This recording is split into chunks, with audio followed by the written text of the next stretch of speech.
Good afternoon, everyone, and welcome to our Start U of G session about course selection.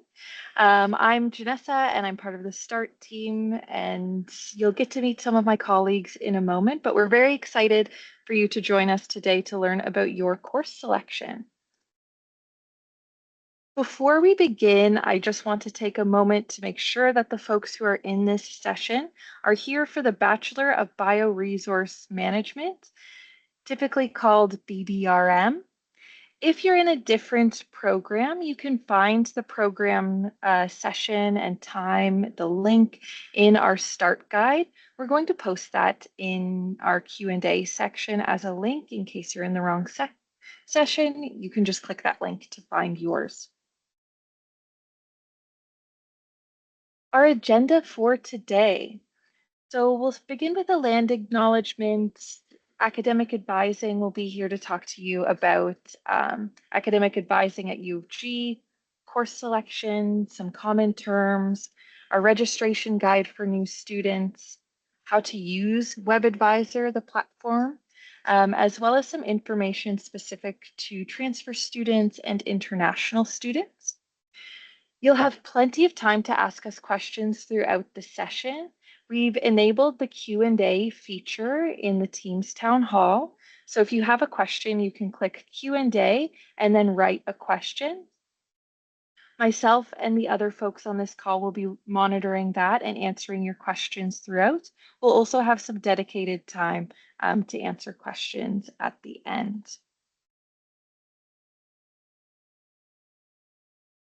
Before we start chatting about course selection, I just want to take a moment to acknowledge that the land on which we gather at the University of Guelph resides on the traditional lands of the Haudenosaunee, the Anishinaabe, and is the treaty lands of the Mississaugas of the Credit. Today I'm joining from on campus. You might be joining from somewhere else, but it is important to take a moment to recognize that our gathering place is home to many First Nations, Métis, and Inuit people, and acknowledging them reminds us of our relationship to the land where we learn and grow. As a new Griffin, it's incredibly important for you to understand the importance of land acknowledgements, and we're going to put a link into the chat about the University of Guelph's land acknowledgements so that you can learn a little bit more about why we do them. Like I said, my name's Janessa. I use she, her pronouns, and I'm the coordinator of student transitions and engagement here at the University of Guelph. I'm part of the START team in student experience, and I work with 5 other student staff to help you transition to your first year and through your first year at the University of Guelph. I'm going to introduce you to one of my colleagues, Sadia. Hi everyone, my name is Sadia. My pronouns are she and her, and I'm part of the START orientation team. So I help run events over the summer to get you ready for the fall, and I can't wait to see you all at orientation week. Thanks, Sadia. And she'll be in the chat or in the Q&A helping to answer some of your questions throughout. If you have questions after today's presentation or questions that aren't related to course selection, you can email us at start@uoguelph.ca and we'd be more than happy to help you. Next, I'm going to bring up our colleague from academic advising. August, over to you. Thanks, Janessa and Sadia. Hi, everyone. My name is August. I use they, them pronouns, and I'm the academic advising assistant for students who are coming into the BBRM program. Similarly to Janessa and Sadia, I'm here to help you with your transition to the University of Guelph. Today, we're going to be chatting about course selection and a bit of an overview of some of your academics in your first year as you come to the University of Guelph. I work out of an office in the Johnston Hall building on campus, and I specifically work in room 133A. If you are ever looking to find me once you come to campus and you want to visit in person, the best way to find me is I'm actually in the big clock tower of Johnston Hall, which is used on a lot of promotional images and is also right across from Johnston Green, which is where a lot of orientation events are going to take place. So if you ever want to swing by, feel free to. I'm always happy to connect and chat about any questions that you have about your academics. I'm also a University of Guelph alumni. I'm always learning, and you can see some of the things that I enjoy doing there. If you have questions about the information that we shared today about course selection, or you have questions about your academic transition, please email me at oac.pco@uoguelph.ca. And we ask that you use your University of Guelph email address just in case you're going to be discussing anything that's sensitive, whether that's your student number, any information about your courses. Those are things that we just want to keep safe when you're chatting about it. So use your University of Guelph email, and that's the way to go. So to get started, why would you see an academic advisor at the University of Guelph? As a new student, there are not going to be many reasons to meet with us unless you have questions about building schedules that work for you and things of the sort. But we're going to do our best to cover a lot of those basics today. And then in the later years of your degree, you might come to see an academic advisor if you want to declare a minor, if you are looking to explore different programs or programs within our portfolio at the University of Guelph. We're here to help you figure out what you need to graduate and help you understand university policy and regulations when you're here. We're also going to talk a lot about WebAdvisor as a student planning tool today. And so you can plan out your courses on WebAdvisor starting in your first year. And then in the future, WebAdvisor is also a really useful tool for you to plan out your courses, your sections, and see how those courses are going to build on each other to create your degree. Again, there's my email. And then there are two different majors within the BBRM program, and we're going to be hosting this session to help both of those groups today. First is the environmental management major, which is Dr. John Lauzon. And then we have equine management, which is Dr. Katrina Merkes. So these are both great contacts throughout your degree if you have questions about how to make the most of your major, or if you have questions about like material within different courses in your major.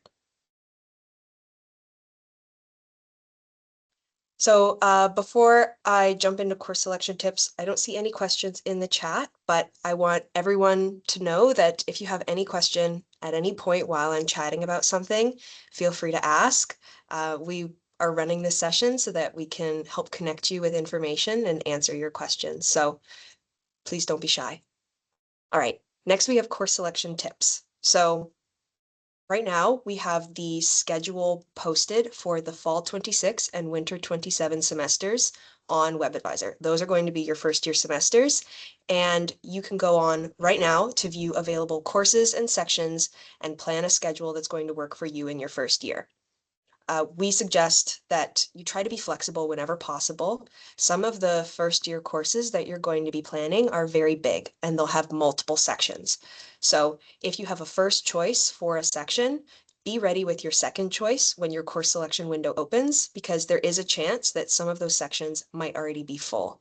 But there are always going to be other sections that you can look at, and we just suggest that you try to prepare ahead as best as you can. We're also asking that people are up, ready, and logged in before 8 a.m. on the morning that course selection windows open. Course selection is going to continue until September 18th, which is the last day to add fall 26 classes, and January 15th, which is the last day to add winter 26 classes. But people are going to be adding themselves into classes that entire time. And so the longer that you leave course selection, the less likely it is that you're going to get the section that you want and that space is going to be available in that way. So also, while you're trying to get a head start, know that you might not get all 4 courses for each semester in one swoop, but selection does go right until September and January. So just be patient and keep checking as you go.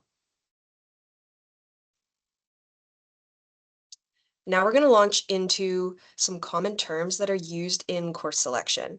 So course selection windows are going to be the actual days when you can register for courses based on your degree program. This is the day that you're going to log into WebAdvisor and start actually registering for the courses that you planned earlier. Credits are what you gain for the courses that you take. Courses are usually worth 0.5 or 1 credits, and 1 credits are double weighted. So you're going to have 2 credits in your first year or 2 courses that are going to be double weighted. So they're going to be 1 credit, and that's how they're going to show up on your transcript. That's also how they are going to count towards your degree program requirements. Typically with a 1 credit course, you can expect a heavier workload, and you can also expect to dedicate more time to that class in the semester that you take it. So you will be classified as a part-time student if you enroll in less than 1.5 credits, and you will be classified as a full-time student if you enroll in at least 1.5 credits. Although, if you are registered with Student Accessibility Services and you have a part-time course load set out as an accommodation, you might still be considered full-time. And then we have electives. These are going to differ throughout your different degree programs, and especially with the different majors that we have for the BBRM program. But these are courses that might be available outside of the courses that are required for a major or a minor. So those are things that you can explore in your upper years. And for the meantime, we're looking at the courses that are required for your program in your first year.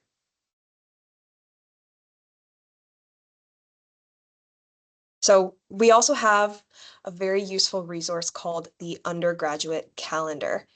These are a number of policies and procedures that are listed out that govern a variety of different areas and processes of student life. This also includes informations on different programs that we offer. You'll be able to find information about your program in the undergraduate calendar, and this is also a great spot to look for electives in upper years. Just note that the undergraduate calendar is something that changes each year, and so you are going to be following the 2026 to 2027 calendar for your requirements because that's the academic year that you're starting your program in. Next, we have the schedule of dates. So I've already been listing several dates that you're going to be able to find in the schedule of dates for the upcoming academic year. But essentially the schedule of dates is going to list those important dates for each semester that all students should be aware of. It's going to help you to figure out when things like your tuition is due. It's going to help you to figure out when is the last day to add courses for the fall, add courses for the winter. It's also going to help you figure out when the exam period is for each of those semesters. So that's a very useful resource. And right now we're in the summer 26 semester, and then you're going to be looking at fall 26 and winter 27. And then lastly, we have WebAdvisor. This is a system that all students are going to be using for course selection. It's where you're going to be planning your courses. It's where you're going to be registering for your courses. And you can also pay your tuition here, apply for graduation, and then plan your degree program when you get up into your upper years.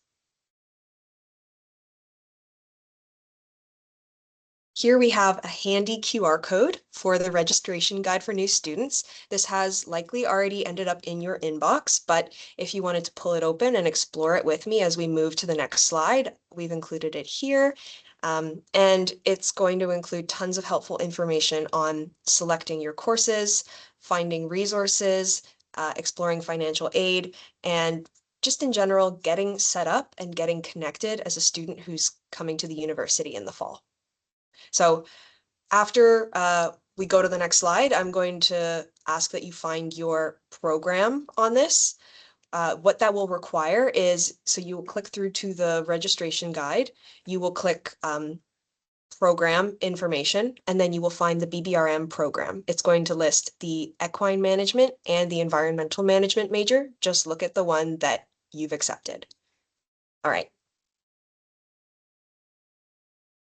So this is what you might see if you clicked through.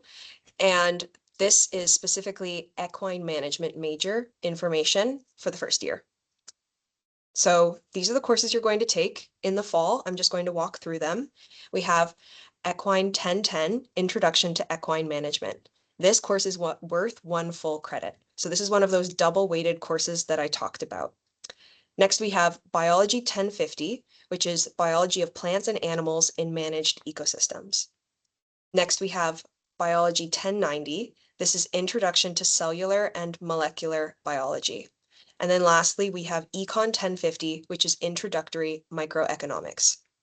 And then in the winter, you're going to be planning and selecting Accounting 1220, which is Introductory Financial Accounting, ANSC 2210, Principles of Animal Care and Welfare, ANSC 2340, Structure of Farm Animals, Chem 1040, which is General Chemistry 1. And then you have the option to select an elective or a restricted elective in your winter semester. Again, I have the QR code for the registration guide if you would like, but we're going to go to the next slide now. I'm going to jump into the environmental management major, but if you are a student from equine management who's interested in chatting about what your restricted elective choice could be for the first year, that's something that we as an office are more than happy to chat about. You can also look at your academic calendar and figure out what some courses are that are listed as a restrictive elective, and then go from there. And we'd be happy to double check that with you if you want to run it past our team. So now I'm going to jump into environmental management for first year. We have it split up into 2 slides here. So here we have, again, 4 courses, 2.5 credits, but you're going to be taking 4 credits in both the fall and the winter semester because of those 2 double weighted courses. So in the fall, you're going to be taking ENVS 1030. This is Introduction to Environmental Sciences, double weighted, 1 credit. Then we have MGMT 2150, Introduction to Canadian Business Management. And please note that this course is only offered in distance education or DE format. It does also say on the page for the registration guide for new students that if you're looking for an in-person option that first semester, that you can take HROB 2090, which is Individuals and Groups in Organizations. HROB 2090 is scheduled for the winter semester, but it can be taken in the fall. And then you would still need to take MGMT 2150, but it would be something that you would take in the winter semester. So MGMT is only offered in DE, but if you don't want to take a DE course like that in your first semester, then just connect with our office and we'd be happy to see about how that could look for your plan moving forward. But anyways, next we have Biology 1070, which is Discovering Biodiversity. And this is a course where I'd suggest that you look at the courses that you took in high school. If you didn't take high school biology, just connect with us and we can talk about some ways that you can prepare for this course in the fall and some other options for you if you want to take more of like a preparation course. And then we have another option based on what you took in high school. If you did not take grade 12 or 4U chemistry, then we would suggest you plan Chem 1060, which is introductory chemistry. If you did take grade 12 or 4U chemistry, then we would recommend you take chemistry 1040, which is general chemistry 1. So there are some options in your fall semester, but they are set up to give you the best chance at succeeding and to set you up to understand some of the prerequisite requirements that are going to build upon the rest of your degree program. So now we can go to the winter. For your winter semester, we have Accounting 1220, which is Introductory Financial Accounting. We have Biology 1090, which is Introduction to Molecular and Cellular Biology. We have FAIR 1040, Introduction to Environmental Economics, Law, and Policy. This is your second course that is worth 1 full credit, so double weighted. And then we have HROB 2090, Individuals and Groups in Organizations. So as you can see, HROB 2090 can be switched with MGMT 2150. Those are both first-year courses that are required for you, but you have the option to switch them if you prefer to do that. And then we also have a note here that says students who enroll in Chem 1060 in the fall, which is the course you'd enroll in if you did not have that chemistry prerequisite from high school.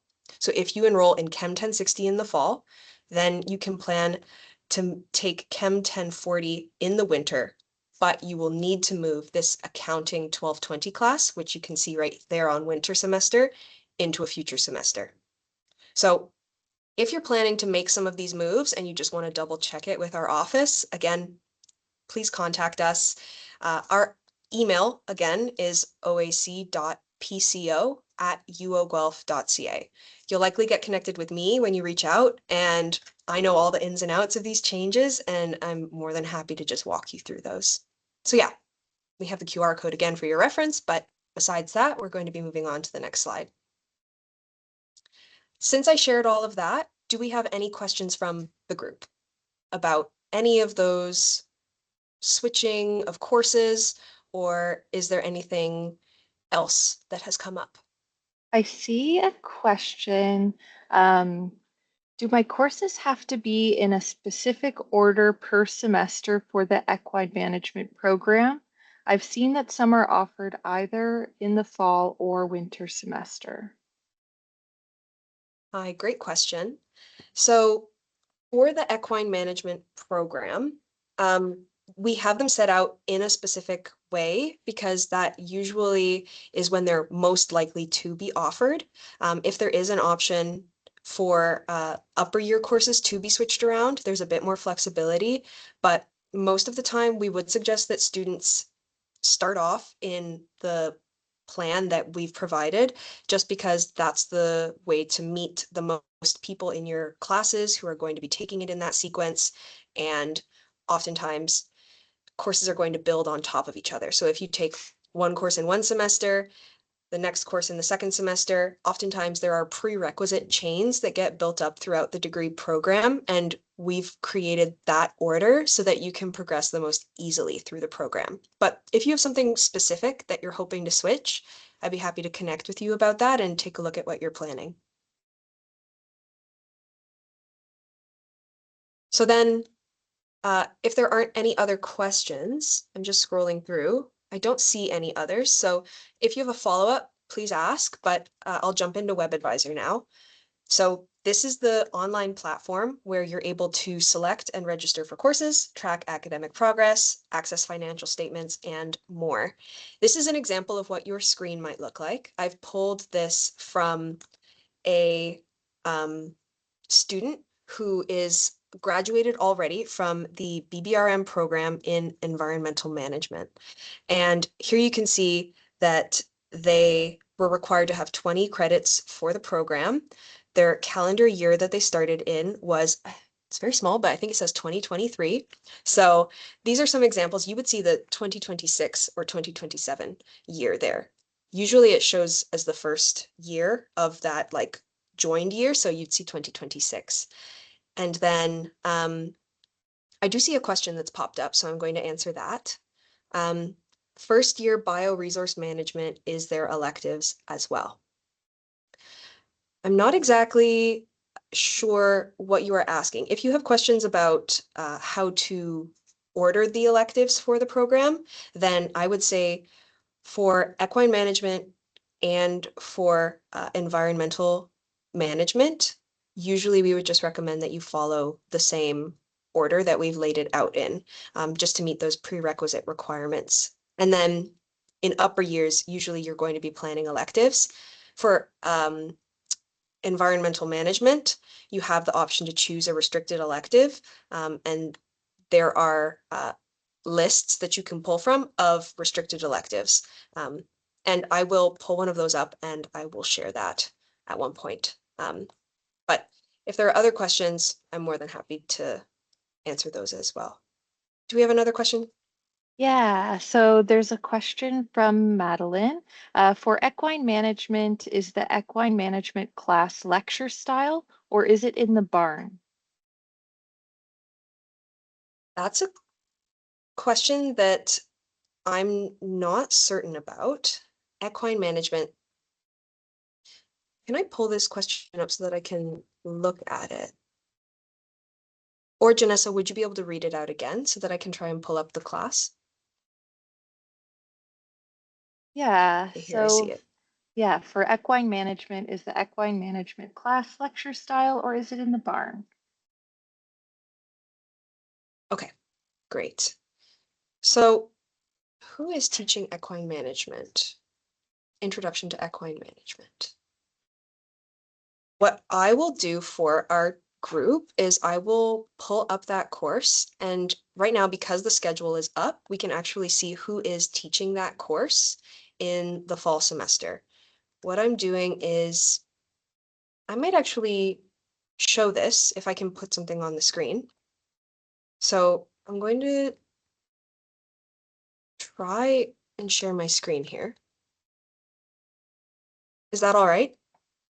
Yeah, go for it. Perfect. Okay. So what I'm going to try to do, here I have, let me know if you can see that. I'm sharing a window with you all. Yes. Yes. Perfect. So I'm clicking through to WebAdvisor. I'm scrolling to the Academics tab. I'm going to the course catalog. And what I've done is I copied and pasted Equine 1010, which is the equine management course. I'm searching for it. I'm scrolling down, and here we can see that this course is going to be taught by Katrina Merkes, who is your faculty advisor for the major.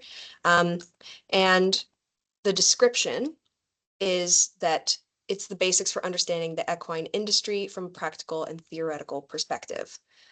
You're going to learn basic techniques such as horse handling, grooming, bandaging, blanketing, and there are going to be horse environment interactions.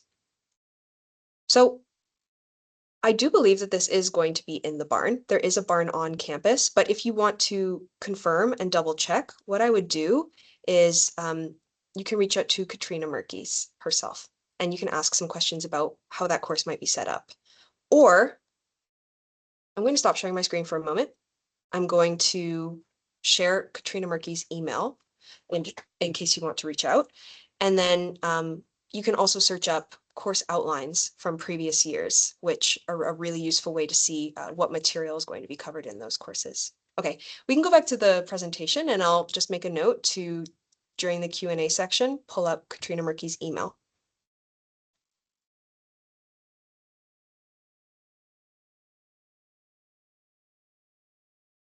Will I be the one to click through?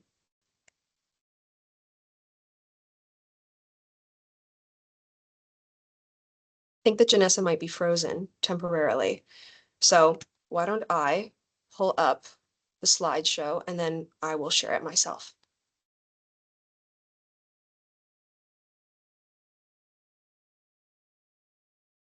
Okay, so we were just at the WebAdvisor tool. I'm going to share this screen. And if people in the audience want to give me a thumbs up, if you can see this. You can see that?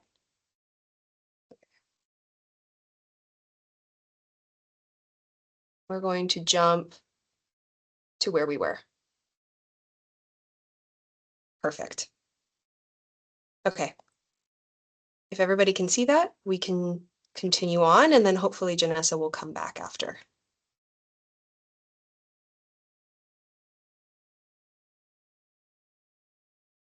I was frozen for a bit or Janessa was frozen for a bit? Okay, perfect.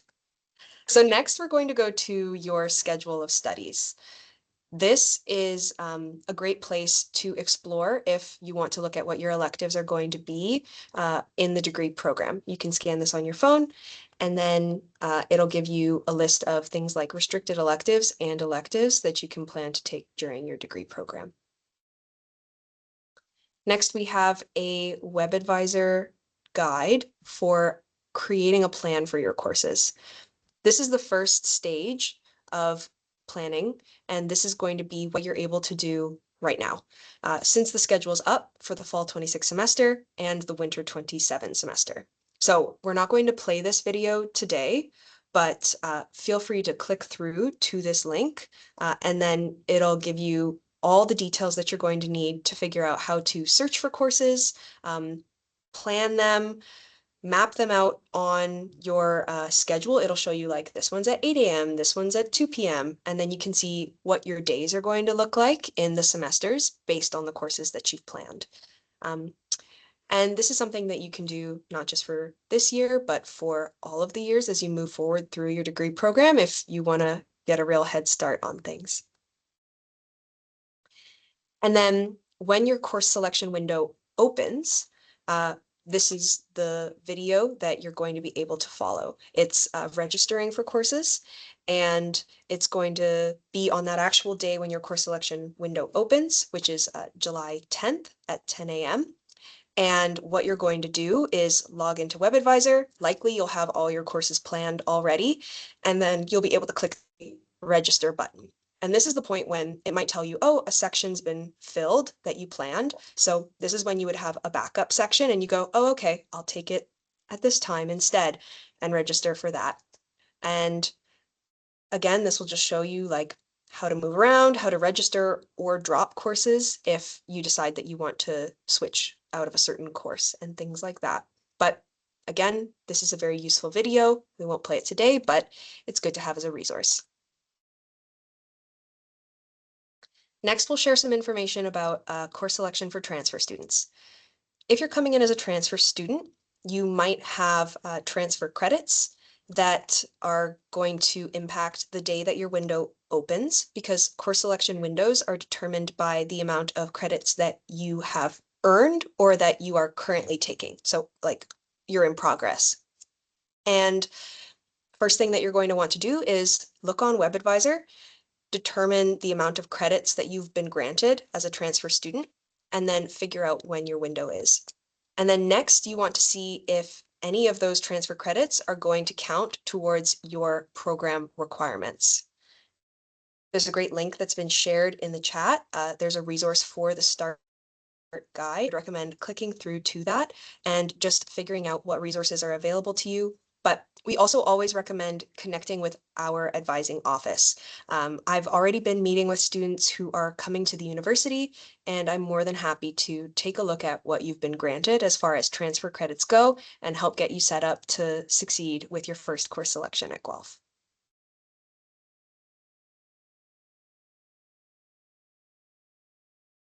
And I'm the one clicking.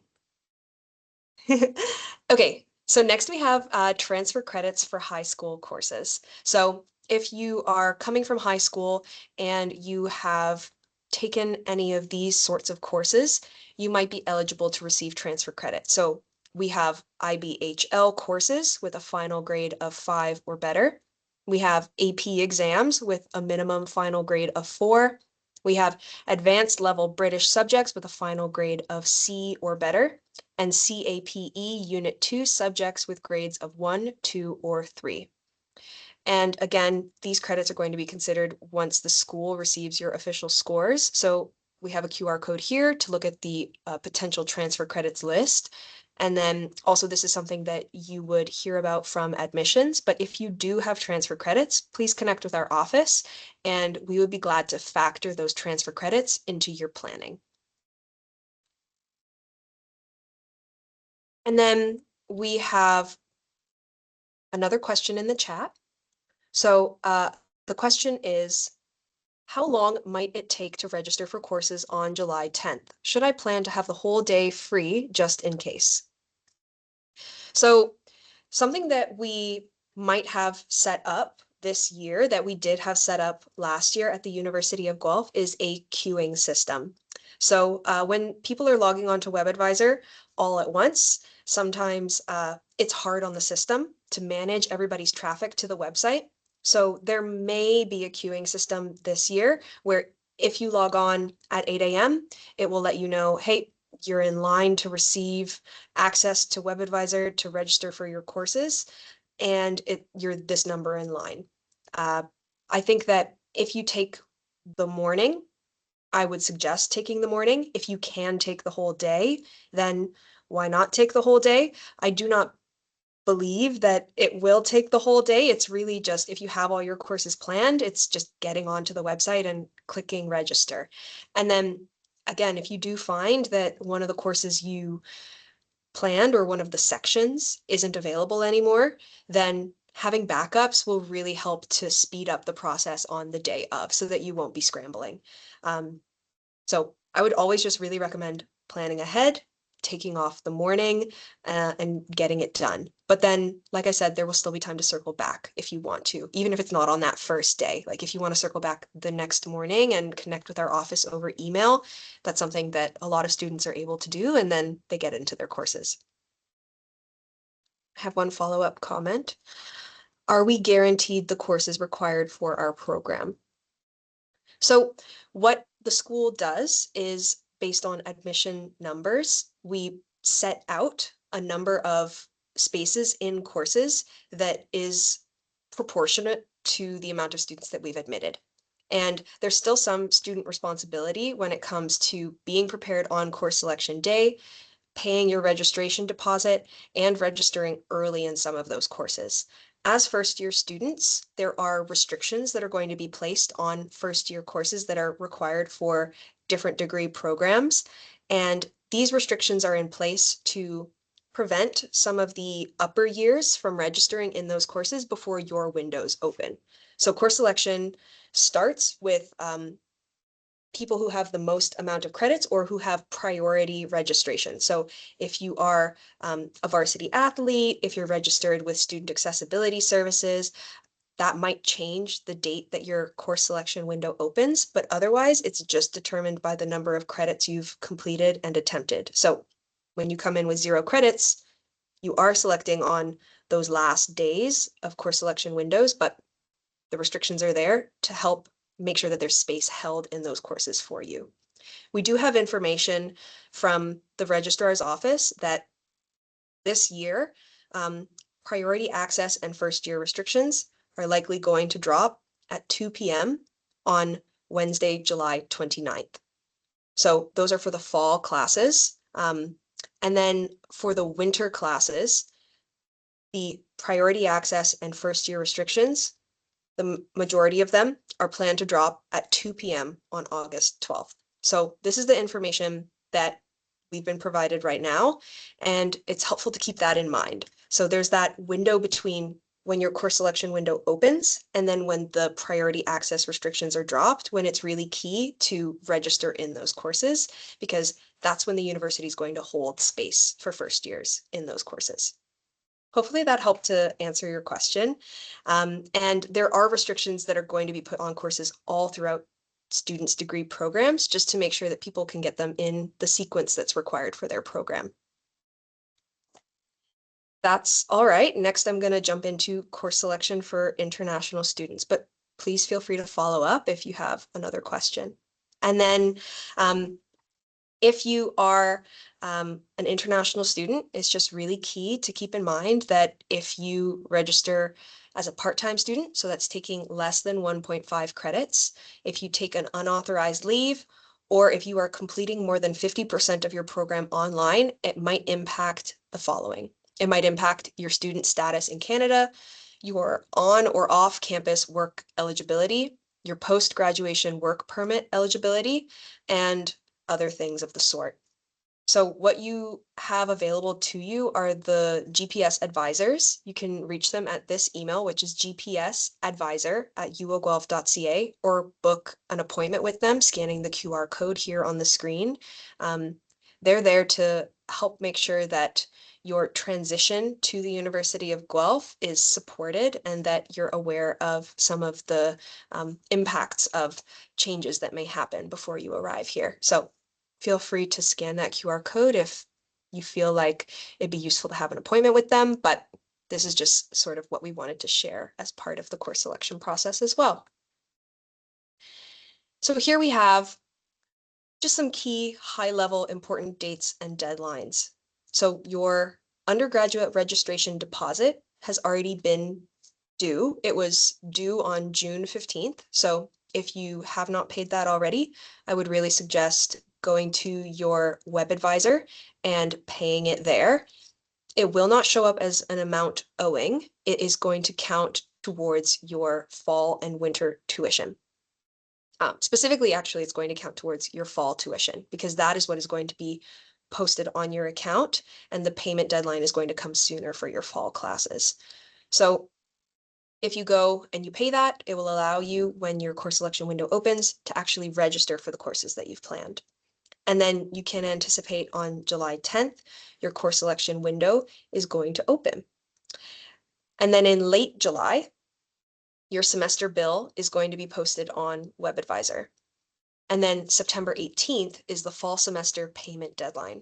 September 18th is also the last day to add fall 26 classes or change sections. So after that day, you will not be able to add any courses or change the sections. You can still drop courses until the last day of class in each semester, but that's a different process. So adding courses is really between now and that September 18th deadline.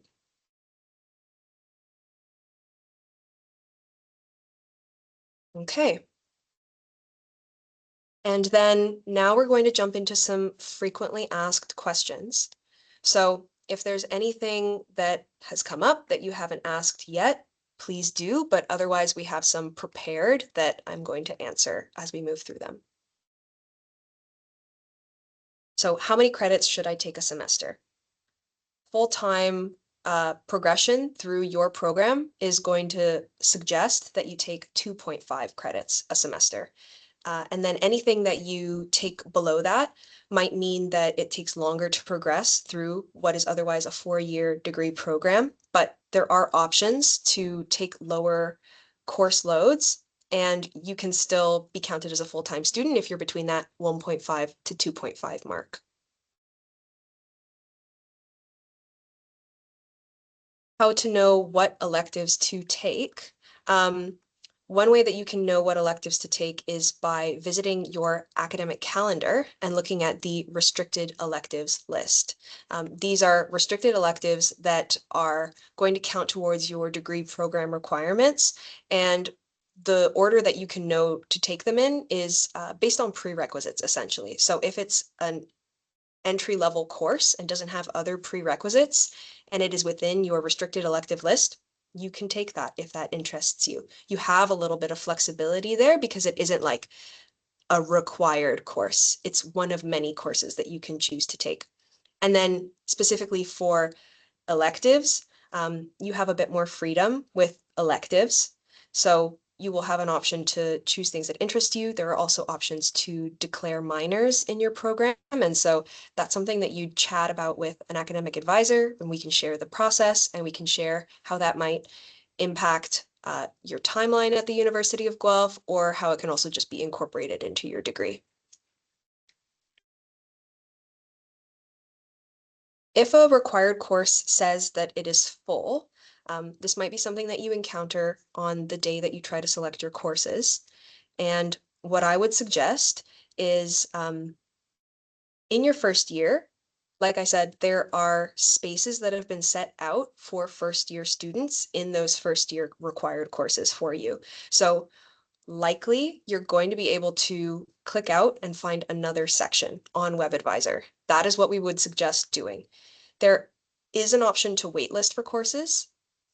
You would waitlist for a course if, say, it has 20 spots and then 20 students have enrolled in that course.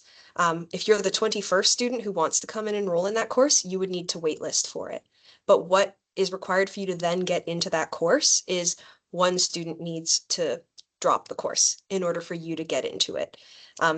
So if there's a wait list of like 12 people, you start to see how chances of you getting into a course might change based on the amount of students who are already waitlisted.